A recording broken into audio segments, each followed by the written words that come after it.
So there's a UN finding right now from the United Nations basically saying U.S. forces killed more civilians than the Taliban and ISIS combined.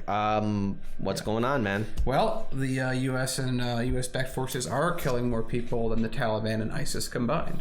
So we have right here new numbers by the UN, which have shown that, what we just said, that the U.S. is killing more people with its allies than ISIS or the Taliban.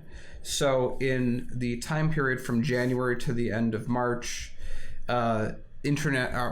coalition forces, which is U.S., Afghan government, international allies, have killed 305 civilians. I know that's a little bit later in the article, but I want to make a point that when you hear casualties, half of them are women and children, just to put that out there. So the Taliban, in comparison to that 305, has killed 227, so about 75% of the amount that the U.S. is killing. Now, where it comes down to where's the killing coming from? A lot of it's coming from airstrikes, drone operations, and night raids, which are the majority of these killings. And aerial operations, pro-government forces have put out 43 air operations that have caused 228 civilian casualties, of that 145 deaths. And then military forces, but as you break it down, it's crazy how the ISIS, which is supposed to be this terribly barbaric organization, which it is, it's like a cartel, if anything, is somehow killing less people than we are, and we're talking civilians. So the U.S., when asked about this after this came out, said, and this is from Afghan Colonel Dave Butler, "We reserve the right of self-defense for our forces," the ones in the plane that you fly over that weren't there before, "as the Afghan security forces. The best way to end the suffering of non-combatants is the end the fighting through an agreed-upon reduction in violence on all sides." So what he's really saying is, just capitulate and there won't be any more fighting. Yep. Just let us step on your neck. So let's see. It's also kind of funny that the Afghan president and the Taliban have put out, compared to the U.S. message, saying, okay, we should really stop killing civilians as much. Whereas the U.S. is like, we're just going to do it until we don't. So, guys. So here, I want to line the mood up because it's kind of getting a little dark and bitter. So first, Mr. Dead in My Pocket. Luke Skywalker was a terrorist kid in a remote desert community. Empire comes and kills his family. He's radicalized and takes up with the rebellion leader, attacks a major military installation. And all what happened on Alderaan was just an accident. It wasn't a firing of the laser. Humans basically say, invade your neighbor's property, looking for weapons of mass destruction and declare victory, write a new contract, hold elections to declare a new Iraq.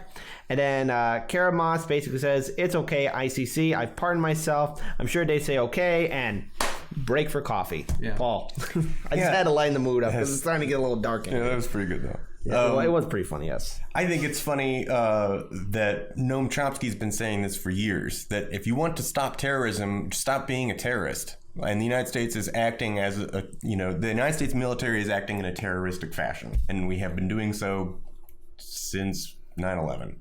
Like, we just sort of go over there and start shooting and killing people and being like, well, they were involved and Saddam's got WMDs and I think we need to go to Syria now. Wait a minute, Gaddafi. Now Syria. Man, imagine if we did like a skit where it was a house party and we somehow made this all work out in a house party situation. It's absurd. It's like, okay, so what happens on 9/11? Well, they hated us for our freedom, so we got rid of them and took out other people's and made us hate them for other stuff.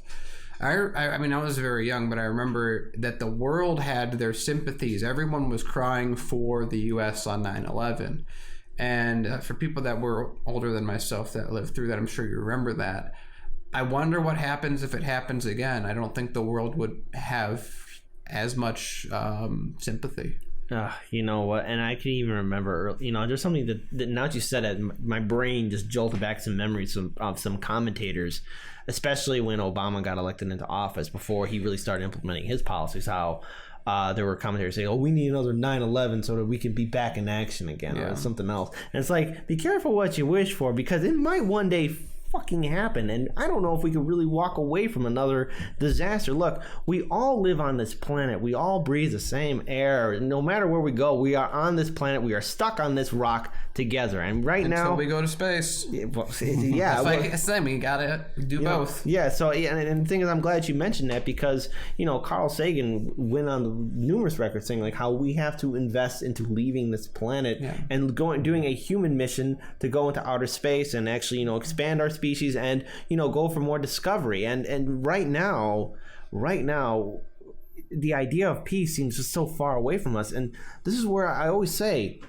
it's you guys watching. It's all of you, our supporters, our critics, and people who are just finding this channel right now. All of us, we got to communicate with each other. We have to get involved. We have to bring in change because at this point, the establishment that's in charge of all of our governments, they're not going to do anything. Okay, they're stuck in obsolete systems of power. And so we got to communicate. And I know, look, you're not going to change anyone's mind, but we can all agree on certain principles and how we all should live and how we should live on this planet and what we should do to address a lot of these issues. If we don't do something now, if we don't try and make the effort to communicate, if we don't make the effort to do something, this could be the very end of the human species. And I know it sounds crazy saying something like this, but look, climate change is a reality. These wars are we're getting more wars now. I thought we were supposed to be ending these wars. And we have such a corrupt system. There is a way for a better future, and you know what? It starts with all of you watching. So don't be that person who says that they wish they could have helped. I know it seems like a monumental task, but we have to make that effort. Daniel. So, remember, the reason that these stories are important to hear, even though they're hard to hear, is because many people don't hear them. So you listening to this right now have a potential power that you've been given. If you take it in and process it and readjust your own life to fight back against that, that's very, very good. But what's even better is when you can get more people. Again, the way that we win is by winning. Yeah. And the way that we win is, as it always tends to be the case, whether it be in foreign policy or anything else, democracy itself is just another way of talking about bigger army diplomacy.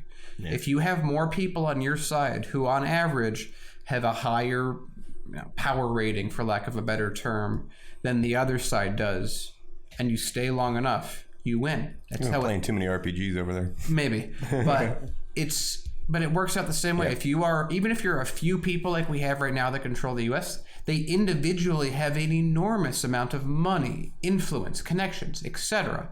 And so the only way that we beat them is by having numbers and a raising of that level of power, by getting more people in the top 10%, a few people in the 1%, and many, many, many people in the rest of the country.